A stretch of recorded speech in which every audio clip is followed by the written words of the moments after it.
Hi everyone, Happy New Year and welcome to the latest episode of Souls Unboxing. Wish everyone a wonderful year 2024. If you are new to my channel, don't forget to subscribe and press the bell button to see what other latest games, toys or collectibles I'll be unboxing next. It's been quite some time since I last reviewed a model kit, so to kick off the new year, let's review one of the most amazing model kits that was released last year. Master Grade SD Freedom Gundam. But first, let me tell you some background about this new model line from Bandai Namco. Master Grade SD, or simply MGSD, was a new model line officially announced back in September 2022. This new model line had been rumored for long, but nothing was materialized until Gundam fans finally saw the CG and 3D printing of the model later on. But at that point, we still didn't know what technologies had been incorporated into the model kit, how tall the finished model was, and more importantly, what the price was. So after a few more months, in January 2023, we finally had the full package coming out. It's still in Bandai's favorite SD, or super deformed look of their Mobile Suit Gundams, but it's way more than what we were expecting. Before we look into the actual model, let's check out the packaging first. If you started building Gunpla with Bandai's SD models, you should know that their box is generally much smaller, with only 1 or 2 runners inside. When we look at the MG SD box, it's almost the same size as a small MG model kit, like I have in here.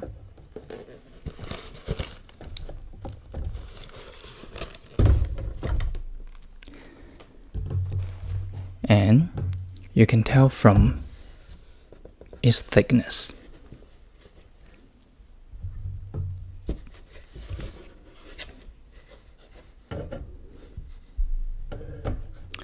Too bad I have cleared all the runners after assembly, and I should have taken some pictures before that, but you can see from the photos that I got on the internet that the number of runners is basically on par with a regular MG model.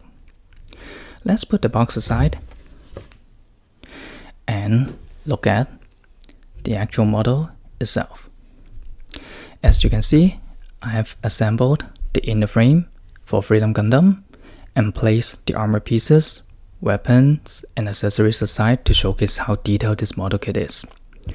We'll start with the frame.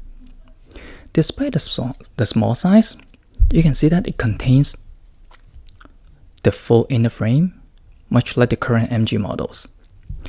Bandai has done some excellent job with the color separation on this inner frame.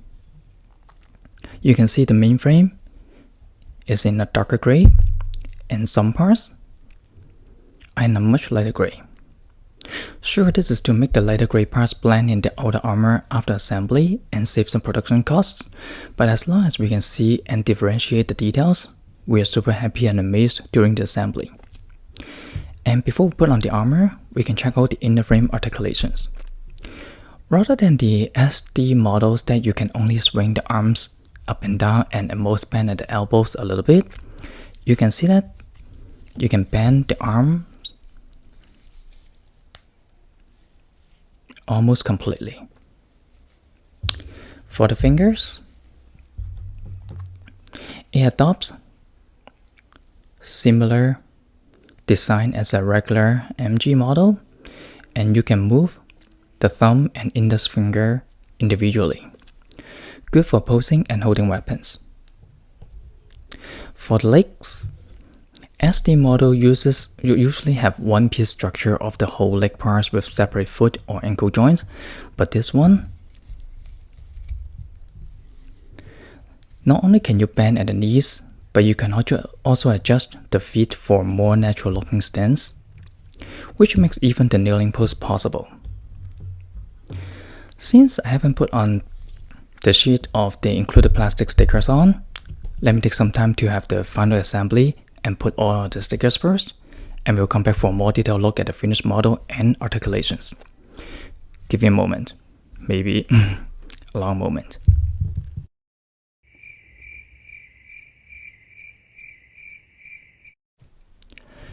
Here we go. Although the model kit only comes with the plastic stickers, the information presented over the body is enormous. It has all the necessary warning labels and Mobile Suit model number, and yes, they are not extremely tiny that made it too hard to apply. I'm pretty sure you can find third-party water decals out there, but I'm happy with the results for now. Although I don't have it in here, it's actually much taller than a regular SD model. Gosh, I can hardly remember when's the last time I built an SD model. And when you compare it with an MG model, like the Strike Freedom Gundam that I have in here, you won't find it too awkward as both are pretty detailed. Let's check out some other stuff. It uses some clear parts in the eye camera, the forehead sensor, and the scope in the beam rifle. One particular thing I like is the clear blue parts on the wings. In here, it's not just some plain clear blue parts, but rather they use the texture of cat's eye studs that we see on the road.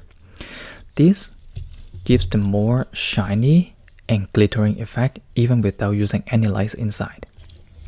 For Freedom Gundam, it doesn't come with a whole arsenal of accessories, but it does have the equipment that we've known to, like the beam rifle that we've just mentioned, the shield, standard stuff, a pair of beam sabers on the side, the railguns on the waist, the beam cannons hidden within the wings, and of course the wings on the backpack.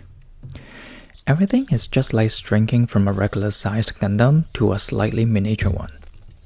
Just make sure that when you're playing with the wing parts, you may have to be careful as the wings are much softer than its MG counterpart. You just don't want to break anything during the transformation process. So let's talk about something else regarding this MGSD. When you're building, you'll notice there are no runners that come with undergates, meaning the gates are either hidden underneath the parts or in less conspicuous place, much like the older MG models. So if you're planning to straight build this model kit without painting, you may have to use some sanding techniques to make the gates less obvious. The other thing is there's no plated parts. Well, sure, the eye and the knee parts on the inner frame are applied with some metallic treatment, but they are not really plated. Well, this is something that Bandai can really work on later releases and announcements. But unless they are planning for a clear or plated version in the future, undergates and plated parts seem to be optional.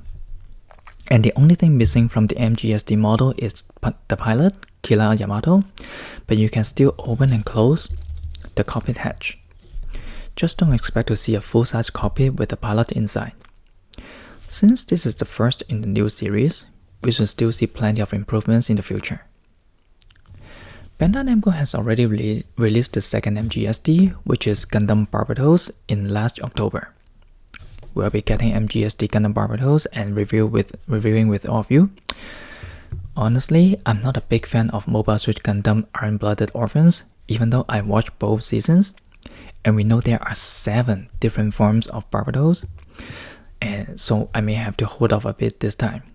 Plus, I do have my wishlist on the MGSD to come if they are going to continue the product line. So Bandai Namco, can you grant me my wishes on MGSD version of Unicorn Gundam, Strike Freedom Gundam, Zeta Gundam, Stargazer Gundam, and many more? Fingers crossed. Now let's check out different poses of MGSD Freedom on the turntable. See you next time.